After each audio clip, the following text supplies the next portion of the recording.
ಇಲ್ಲದೆ ತೆನೆಯೊಂದು ಕಂಡಿತಲ್ಲ ಮೋಡಾನು ಇಲ್ಲದೆ ಮಳೆಯಾಗೋ ಬಂದಿತಲ್ಲ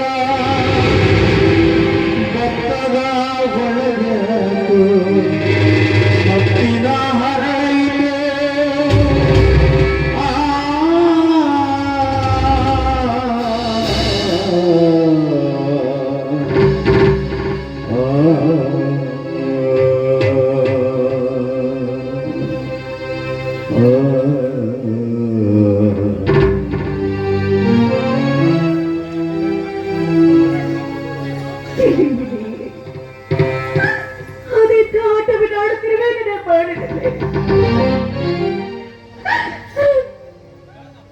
ನನ್ನ ಜೀವಕ್ಕೆ ಕಾರಣವಾದ ನನ್ನ ತಂದೆನ ಹೋದ ಬಂದೆ ಮಸರದ ಮೈದಾನದಲ್ಲಿ ಅಪ್ಪ ದಯವಿಟ್ಟು ಪಾಪಿ ಮಗನ ಕ್ಷಮಿಸಿಡಪ್ಪ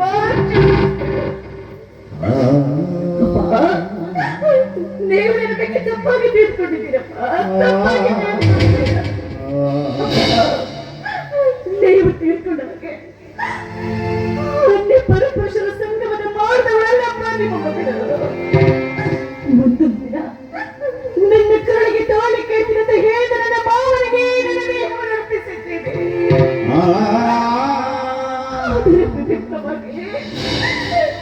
ನನ್ನ ಹೊಟ್ಟೆಯಲ್ಲಿ ಅವರು ವಂಶದ ಕಡೆ ಸತ್ಯ ಏನು ತಪ್ಪೇನು ಕೊಡೆ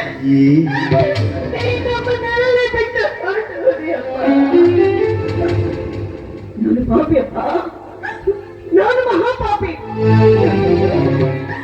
ನನ್ನ ತಂದೆ ಸಾವಿಗೆ ನಾನೇ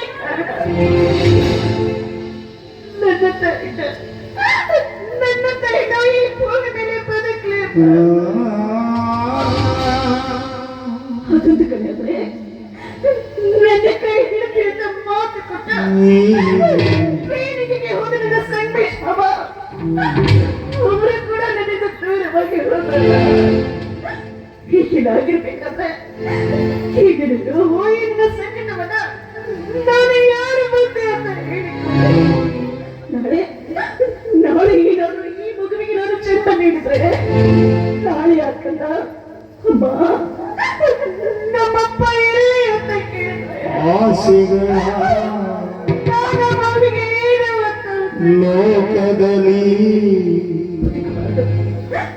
ನಾನು ನನ್ನ ಜೀವನದಲ್ಲಿ ಎಲ್ಲವನ್ನ ಕೇಳಿಸ್ಕೊಂಡ ಮೇಲೆ ನಾನು ಬದುಕಿದ್ದು ಜೀವನದ ನಾನು ಮಾಡಿ ತಪ್ಪಿಗಾಗಿ ನಾನು ಕೂಡ ಬಂದು ನಿನ್ನ ಬಳಿ ನನ್ನೇ ಸೇರ್ತೀನಿ ಪುಟಗಳಲ್ಲಿ ಪಾಪಿ ಮಗಳ ನಾನು ನಿನ್ನಲ್ಲಿಗೆ ಕರೆದುಕೊಡಪ್ಪ ಬದುಕೇ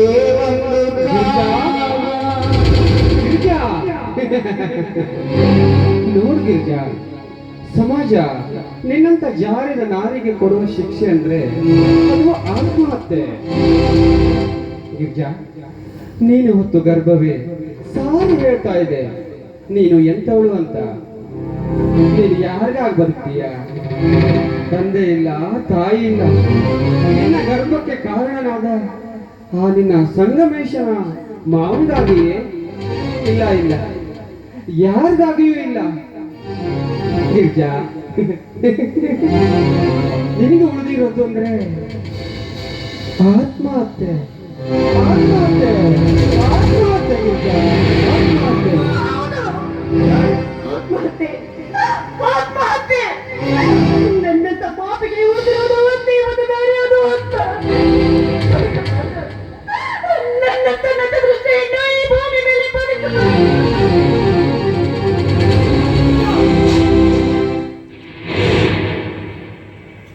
ಈಗಾಗಲೇ ನನ್ನ ಹೊರಗೆ ಒಂದು ಗಾಯ ಆಗಿ ಹೋಗಿದೆ.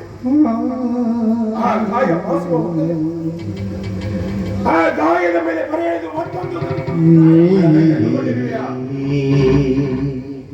ಆ ಗಾಯ ಮಾಸದಂತೆ ಬಾಳಬೇಕೆಂದಿದೆಯಾ? ಅದೇನೆ ಆಗಿ ನನ್ನ ತನ್ನದ ದೃಷ್ಟಿ ಬಿಟ್ಟು ಬದುಕಬಾರದು ಮಾವ. ನಾನು ಸಾಯ್ಬೇಕು.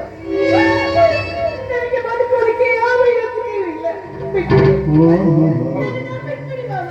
ಹೌದು, ನಿನ್ನಂತ ಹೆಣ್ಣು ಬದುಕಬಾರದು. ನಿನ್ನಂತ ಹೆಣ್ಣು ಸಾಯಲೇಬೇಕು. ಹೆಣ್ಣಿನ ಕುಲಕ್ಕೆ ಕಲಂಕ ತರುವಂತಹ ನಿನ್ನಂತ ಜಾರಿಣಿಯನ್ನು ಸಾಯಲೇಬೇಕು. ನಿನಗೆ ಶಿಕ್ಷೆ ಆಗಲೇಬೇಕು. ಆದ್ರೆ ಆ ಶಿಕ್ಷೆಯನ್ನ ನಿನ್ನಷ್ಟಕ್ಕೆ ನೀನು ಪಡೆದುಕೊಳ್ಳುವುದಲ್ಲಮ್ಮ, ಆ ದೇವರು ಕೊಡಬೇಕು.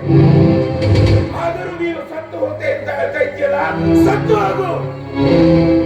ಬೇಡ ಅನ್ನಲಾರೆ, ಬೇಡ ಎಂದರೆ, ಆದರೆ ನನ್ನ ಮಾತಿಗೆ ಉತ್ತರ ಕೊಟ್ಟು ಸಾಯಬೇಕು. ಹೇಳು ಗಿರಿಜಾ, ನಾವು ನಿನಗೆ ಯಾವ ಮೋಸ ಮಾಡಿದ್ದೆವು? ನನ್ನ ತಮ್ಮ ನಿನಗೆ ಯಾವ ಅನ್ಯಾಯ ಮಾಡಿದ ಅಂತ ನೀನು ಈ ರೀತಿಯಾಗಿ ಮೋಸ ಮಾಡಿದ್ದೆ? ಇಲ್ಲ, ನಾನಿಗೂ ಯಾರಿಗೂ ಮೋಸ ಮಾಡಿಲ್ಲ.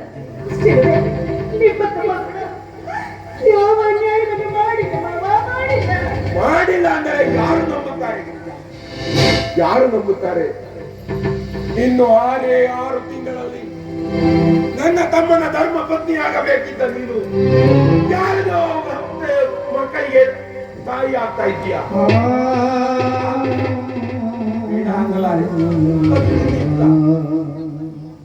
ಅದನ್ನ ನಾನು ಒಂದು ವಿಧಿ ನಿಯಮ ಅಂತ ಭಾವಿಸುತ್ತೇನೆ.